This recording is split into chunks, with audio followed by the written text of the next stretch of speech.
Salutations passionnés de finance. Bienvenue dans un autre épisode de Tout le monde veut briller en soirée. Bon, vous aurez peut-être un peu de mal à le placer en soirée celui-là, mais bon, ça dépend de quelle soirée il s'agit. Allons, aujourd'hui nous allons plonger dans le monde des risques et des rendements des investissements en vous parlant du ratio de Sharpe. Le ratio de Sharpe, c'est un outil qui permet aux investisseurs d'évaluer le rendement potentiel d'un investissement par rapport à son risque. C'est comme une boussole qui vous guide pour faire les meilleurs choix d'investissement. Alors Ingrid, quelles sont les composantes du ratio de Sharpe? Pour calculer le ratio de Sharpe, la recette est très simple. On a besoin de 3 ingrédients clés.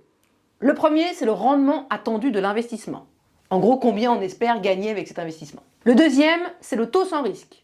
En gros, là aussi, combien vous aurez rapporté votre argent si vous avez laissé les sous sous le matelas, comme nos grands-mères. Et troisièmement, la volatilité, ou l'écart type des rendements de l'investissement. Donc ça nous donne le rendement attendu au-delà du taux sans risque, une sorte d'excess return par rapport au risque global pris par l'investissement. En fait, oui, ça nous donne le rendement du placement pour chaque unité de volatilité, de risque, si tu préfères. En gros, si je prends une unité supplémentaire de risque par rapport au taux sans risque, quel est le rendement associé? C'est-à-dire que le ratio de Sharpe permet de calculer la performance d'un investissement comportant des risques par rapport à celle d'un investissement à faible risque.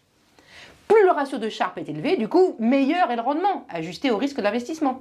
Il indique combien de rendement excédentaire vous obtenez pour le niveau de risque que vous prenez. La formule elle-même est assez simple. Ratio de Sharpe égale rendement attendu moins taux sans risque sur volatilité. D'ailleurs, pas de panique, hein. Les documents des fonds, par exemple, mentionnent le ratio de Sharpe, donc pas besoin d'apprendre à le calculer. Et ça sert à quoi dans la vraie vie? Supposons que nous avons 2 investissements, Marc. L'investissement A et B. L'investissement A a un ratio de Sharpe plus élevé, ce qui signifie qu'il offre de meilleurs rendements pour le même niveau de risque par rapport à l'investissement B. Cela permet aussi de ne pas penser qu'à la performance absolue, mais aussi de se demander si le risque pris sur cet investissement a été payant. Et d'ailleurs, si vous avez un ratio de Sharpe négatif, ça veut dire que non seulement vous avez pris des risques, mais qu'en plus cela n'a pas été payant, que votre investissement a une performance moins bonne qu'un investissement moins risqué. Plus de risques et moins de perf, c'est le mauvais combo que l'on peut identifier avec un ratio de Sharpe. Le ratio de Sharpe permet aux investisseurs de prendre des décisions éclairées. Il vous aide à comparer les options d'investissement et à choisir celles qui offrent le meilleur équilibre entre risque et récompense. Mais il y a des limites, j'imagine. Bien sûr, comme tout outil, le ratio de Sharpe a ses limites. Par exemple, il part du principe que la volatilité passée prédira la volatilité future. Ce qui n'est pas toujours vrai, évidemment. Et le taux sans risque, c'est quoi le taux sans risque? Oui, alors le taux sans risque, c'est un taux hypothétiquement sans risque, c'est-à-dire un taux de rendement pour un placement qui est considéré comme sûr, dont la rentabilité est certaine sur une certaine période. C'est-à-dire sans risque de défaut en fait.